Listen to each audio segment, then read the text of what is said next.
यहाँ पे हम बात करेंगे acute disease and chronic disease के डिफरेंट के बारे में, ठीक है। ऑनसेट कैसा है यहाँ का, ऑनसेट सडन होगा, रैपिड होगा, और क्रोनिक में स्लो और ग्रेजुअल होगा। ड्यूरेशन में हम बात करेंगे तो एक्यूट में ड्यूरेशन होगा वो शॉर्ट होगा, डे और वीकली होगा, और यहाँ लॉन्ग क्रोनिक में लॉन्ग मंथ और ईयर से जो पेशेंट है वो उसकी तकलीफ़ बताएंगा। ये तकलीफ़ है जो डॉक्टर साहब मुझे कई सारे मंथ्स 6 मंथ से है, या फिर 9 मंथ से है, या फिर 3 साल से है, 5 साल से है। कोर्स के बारे में हम बात करेंगे तो रैपिड ईयर सेल्फ लिमिटिंग होगा, यहाँ पे प्रोग्रेसिव एंड परसिस्टेंट होगा। कोज के बारे में हम बात करें तो कोज क्या होगा, स्ट्रॉन्ग एक्साइटिंग कोज होगा, यहाँ पे अंडरलाइनिंग मायाजमेटिक कोज होगा। इंटेंसिटी हाई और ड्रामेटिक सिम्टम्स होंगे, यहाँ पे milder but deep rooted symptoms होंगे। यहाँ पे टर्मिनेशन की हम बात करें तो टर्मिनेशन में रिकवरी होगी या फिर डेथ हो सकती है। यहाँ पे सेल्फ क्योर नीड ट्रीटमेंट, अगर कोई ऐसा पेशेंट है, सेल्फ क्योर इसीलिए है क्रोनिक में हमने बोला है क्योंकि अगर कोई पेशेंट है वो कैंसर की कंडीशन में है, कैंसर हुआ है उसको, या फिर पैरालाइज हुआ है उसको, तो हम उसको हम किस तरह से ट्रीट कर सकते हैं। हम उसको पेलिएटिव ट्रीटमेंट दे सकते हैं, या फिर पेशेंट को कोई भी हो, पेलिएटिव होम्योपैथी भी दे सकते हैं, एलोपैथी भी दे सकते हैं, क्योंकि पेशेंट अब परमानेंट क्योर में आ ही नहीं सकते। तो उसमें हम सेल्फ क्योर भी रेयरली हम सेल्फ क्योर के बारे में कहते हैं, बाकी तो हम ट्रीटमेंट उसको अकॉर्डिंग टू उसके कंडीशन के अकॉर्डिंग पेलिएटिव ट्रीटमेंट हम देते हैं। Treatment approach acute palliative remedy often enough and constitutional, अगर हम क्रोनिक में बात करें तो कॉन्स्टिट्यूशनल एंड एंटीमायाजमेटिक रेमेडी हम उसको प्रिस्क्राइब करते हैं, ठीक है। तो ये आपको पूरा के पूरा चार्ट है जो डिफरेंट आपको पूछा जाएगा यूनिवर्सिटी में, तो आपको लिख के आना ही है, ठीक है। यहाँ पे हम बात करें तो ऑनसेट आपको बताना है, दोनों का ऑनसेट क्या है, सडन एंड स्लो है, ड्यूरेशन क्या है, शॉर्ट एंड लॉन्ग है, कोर्स रैपिड एंड प्रोग्रेसिव है। यहाँ पे कोज में बात करें तो स्ट्रॉन्ग एंड अंडरलाइनिंग माइज, यहाँ पे एक्साइटिंग कोज है, यहाँ पे फंडामेंटल कोज है। इंटेंसिटी की अगर बात करें तो इंटेंसिटी में क्या है, यहाँ पे हाई एंड ड्रामेटिक इंटेंसिटी है। ड्रामेटिक हाई सिम्टम्स आपको देखने को मिलेगा सीवियरिटी के फॉर्म में, यहाँ पे माइल्ड, क्योंकि स्लो और ग्रेजुअल प्रोग्रेशन हुआ है क्रोनिक कंडीशन में, तो यहाँ पे आपको इंटेंसिटी इतनी ज़्यादा नहीं मिलेंगी। पर यहाँ पे सडन ऑनसेट हुआ है तो इंटेंसिटी जो पेशेंट की जो सीवियरिटी है वो आपको देखने को यहाँ पे मार्केबल मिलेंगी। टर्मिनेशन की अगर बात करें तो रिकवरी एंड और डेथ भी हो सकती है, या तो पेशेंट रिकवर हो जाएगा या तो फिर डेथ हो जाएंगी। यहाँ पे self remitting and need treatment approach के बात करें तो एक्यूट पेलिएटिव ट्रीटमेंट होगी यहाँ पे कॉन्स्टिट्यूशन एंड एंटी मायाजमेटिक, क्योंकि मायाजम फंडामेंटल कोज यहाँ पे उसका जो कोज ही है वो सोरासाइकोसिस के सिफिलिस की वजह से है, तो यहाँ पे हम एंटी मायाजमेटिक ट्रीटमेंट ही हम उसको प्रिस्क्राइब करेंगे, ठीक है। देन आफ्टर हम बात करेंगे एक्साइटिंग कोज के बारे में। तो क्या है, हम कई बार हमने एक्यूट में बात की एक्साइटिंग कोज, अब हम बात करेंगे एक्साइटिंग कोज क्या है, ठीक है।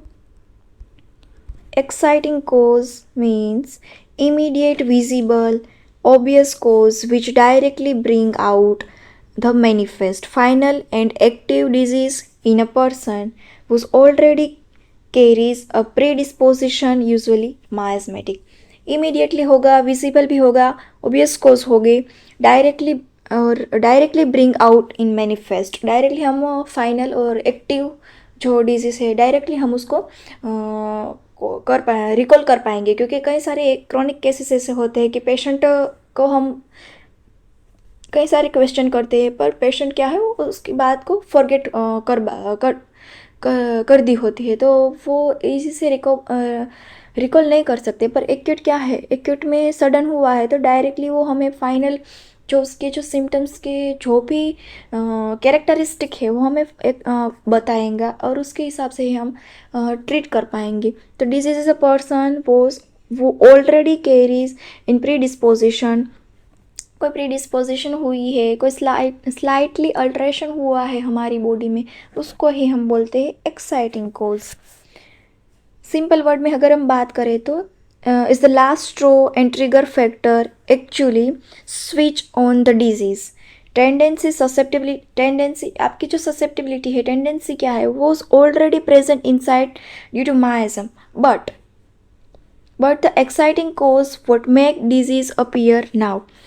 आपकी जो ससेप्टिबिलिटी है, जो भी टेंडेंसिटी है, वो आपको ऑलरेडी आप में प्रेजेंट है, बट कोई क्या हुआ, कोई ट्रिगरिंग फैक्टर आया, अगर क्या है, वेदर कोई चेंज हुआ, या फिर कुछ, क्या यहाँ पे एग्जांपल हमने दिया हुआ है कि पर्सन क्या है, सोरिक प्रीडिस्पोजिशन, या कोई स्किन के ट्रबल्स है, एक्सपोज हुए वो कोल्ड या वेट वेदर में, उसमें स्किन ट्रबल्स जो है पहले से उसने सप्रेस किया हुआ होगा, या फिर कोई स्किन जो है वो कोल्ड वेदर में या फिर वेट वेदर में उसके कांटेक्ट में आई, सडन ही कोल्ड एक्साइटिंग क्या करेगा, bring out acute attack eczema का देगा, कोल्ड कफ, सडनली कोल्ड में आए तो एक्जिमा होगा, या फिर कोल्ड कफ कोराइजा हुआ है, already waiting inside latent tendency, उसको ही हम एक्साइटिंग कोज कहते हैं।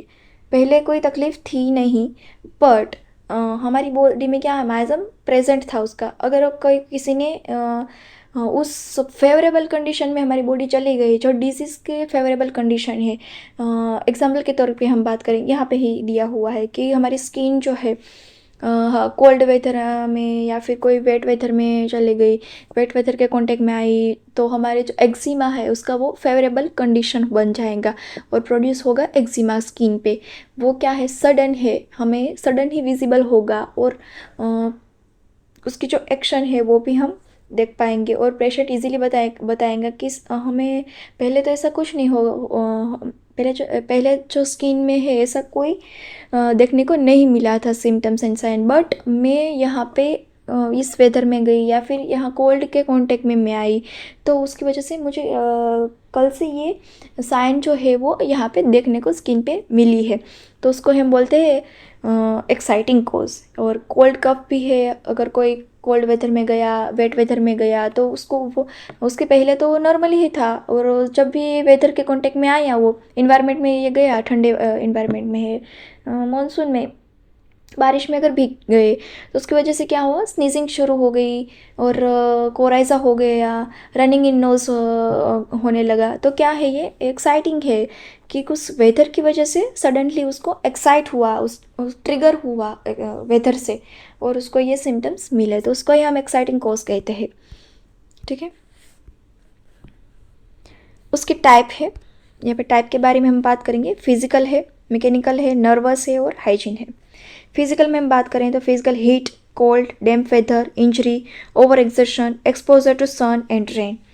अगर कोई हीट के संपर्क में आए हैं, कोल्ड के संपर्क में आए हैं, वेट डैम्प वेदर है, इंजरी हुई अगर सडनली, ओवर एक्सर्शन, उन्होंने स्ट्रेस इतना ले रहा है, एक्सपोजर टू सन के एक्सपोजर में आया, बहुत समर में अगर आप दोपहर में अगर आप जाएंगे 12 या 1 बजे, तो क्या होगा, सडन ही सन के इन्वायरमेंट में गए और उसको क्या होने लगा, हेडेक होने लगा, या फिर रैशेस होने लगे, रेडनेस होने लगी फेस पे, तो वो क्या है, फिजिकल लेवल पे है। ठीक है, फिजिकल है।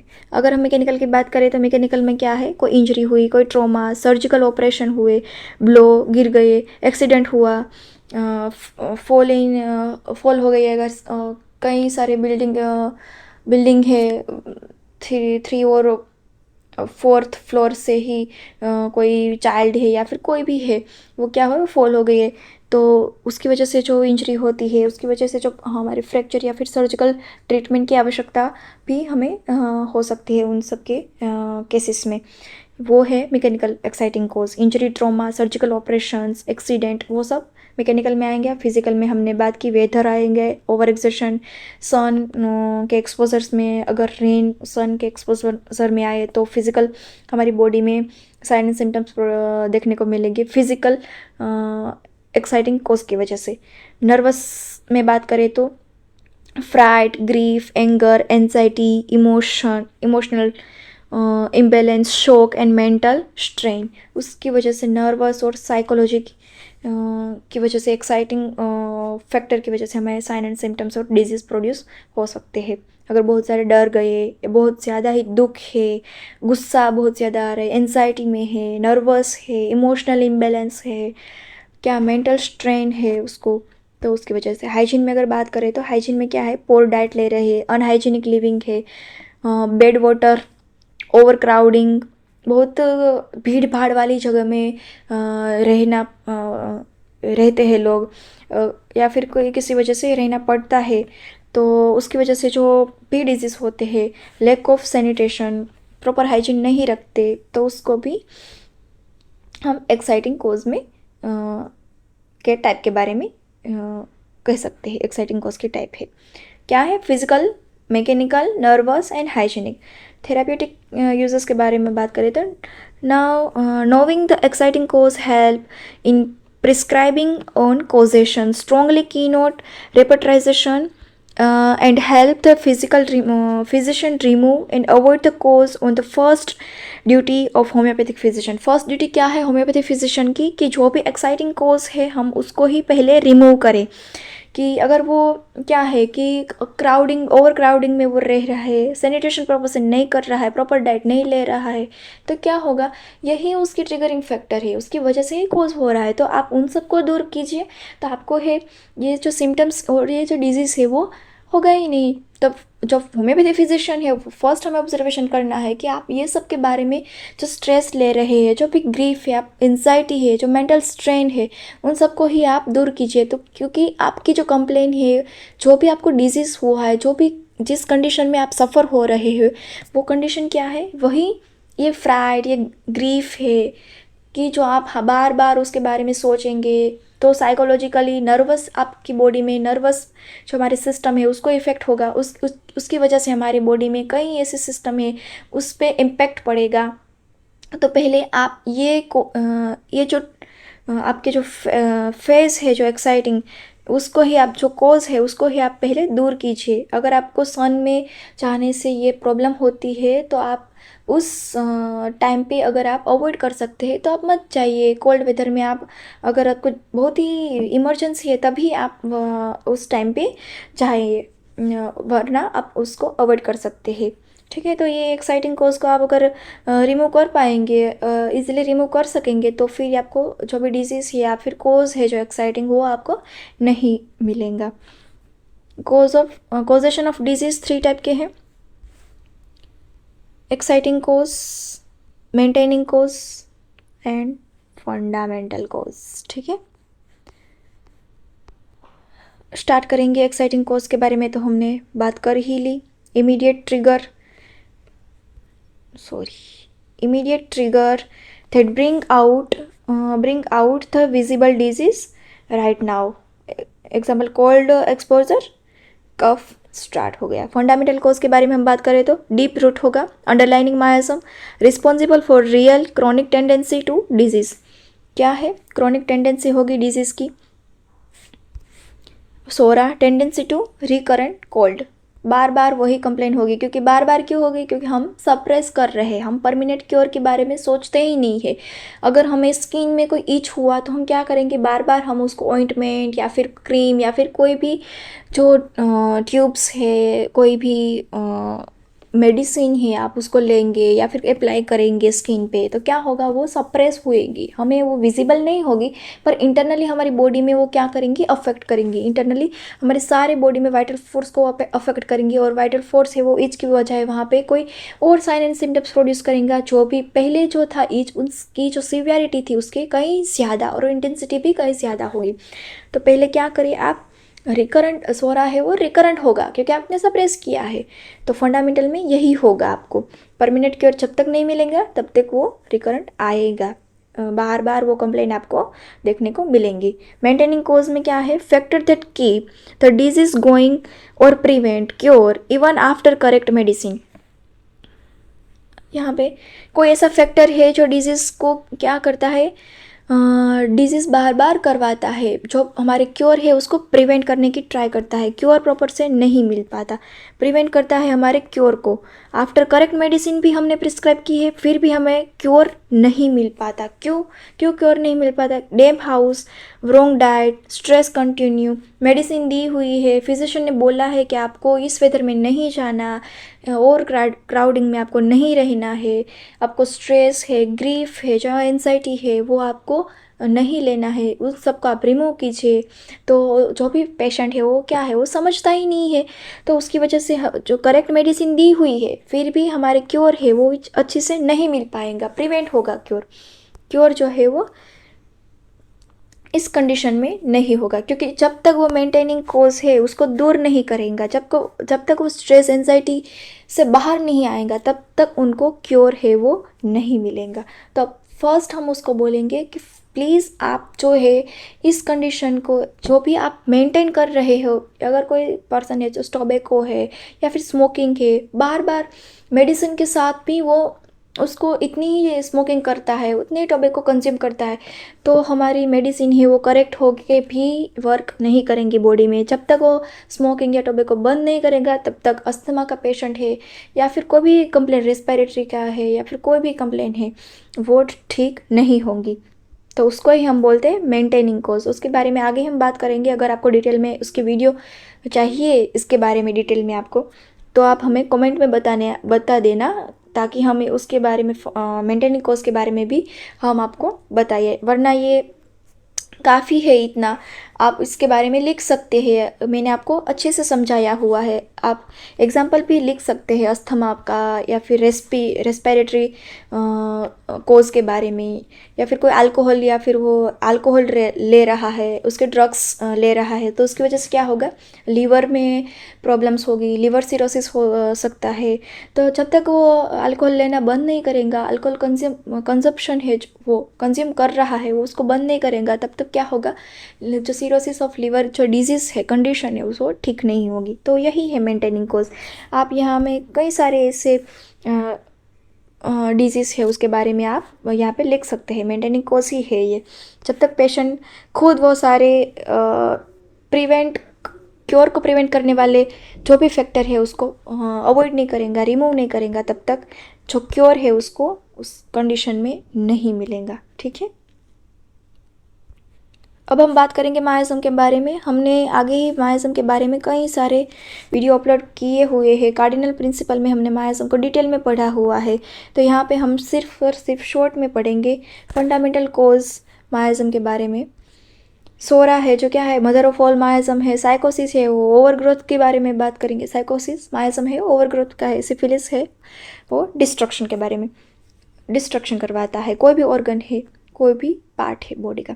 हनीमैन डिस्कवर्ड द, एक मिनट आपको देंगे। Hahnemann discover that behind every chronic disease there lies deep hidden and hereditary or acquired trait of the vital force, this called as miasm। क्या है, behind every chronic disease there lies a deep hidden and hereditary or acquired trait of the vital force। Acquired भी हो सकता है, hereditary हो सकता है, hidden हो सकता है। हिडन ही आपको पता ही नहीं है कि हमारी बॉडी में हम ये मायाज़म से सफ़र हो रहे हैं, और साइन एंड सिम्टम्स जब तक नहीं मिलेंगे तब तक हमें ये भी नहीं पता चलेगा कि हमारी बॉडी में कोई पार्टिकल्स है, कोई फॉरेन मटेरियल्स है, या फिर कोई डिरेंजमेंट हुआ है, इन्फेक्शन हुआ है, इन्फ्लामेशन हुआ है। जब तक वाइटल फोर्स क्या है फुल्ली हमें साइन एंड सिम्टम्स प्रोड्यूस करके नहीं देता, तब तक हमें कोई भी ऐसे अवेयर नहीं हो सकते, हमें नॉलेज भी नहीं हो सकता कि हाँ ये कोज मायाज़म की वजह से हो रहा है, या वाइटल फोर्स ये डिरेंजमेंट हुआ होता है। क्योंकि क्या है, जो भी होम्योपैथी फिजिशियन है वही एक्यूरेट ऑब्जर्वेशन करके बता सकता है कि हाँ यहाँ पे स्लीप डिस्टर्बेंस है, गैस्ट्रिक कंप्लेन है, मेंसेस है वो इरेगुलरिटी में है। अगर कोई ऐसा बोलता है कि हमें सोल जो पाम ऑफ सोल है बर्निंग हो रही है, फुट में बर्निंग है, पाम में क्या है तो पस्मिरेशन ज़्यादा हो रहा है, तो ये सारी कंडीशन है, उसकी वजह से हम अवेयर हो जाते हैं कि हाँ यहाँ पे लेटेंट फेज़ में जो भी मायाज़म है वो लेटेंट फेज़ में है, इसमें यहाँ पे लेटेंट फेज़ चल रहा है। क्योंकि कई सारी मेडिसिन पेशेंट ने ली होती है, तो हम रिकॉल नहीं कर सकते ईजीली कि हाँ यही है पेशेंट को डिजीज़, यही है पेशेंट को मायाज़म सफ़र कर रहा है। पर हिडन जो भी साइन एंड सिम्टम्स है वो उससे हम पता चल सकता है कि हाँ यही कोज है, या लेटेंट में या हिडन में यहाँ कोज प्रेजेंट है, और डीप होगा, जो भी कोज होगा वो डीप होगा। Miasm the true fundamental cause chronic disease, it excite slightly in a body long before any exciting cause bring out visible symptoms। True fundamental cause जो भी क्रॉनिक डिजीज है, साइकोसिस,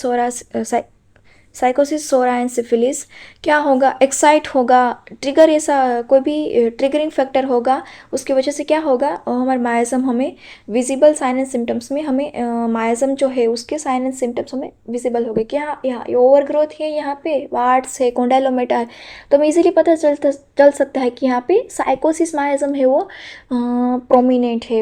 या फिर कोई क्या फंक्शनल है हमारे बॉडी में एबनॉर्मलिटी डिस्टर्बेंस आया है, तो हमें इस ऐसे पता चल सकता है कि यहाँ पे सोरा है वो डिस्टर्बेंस है।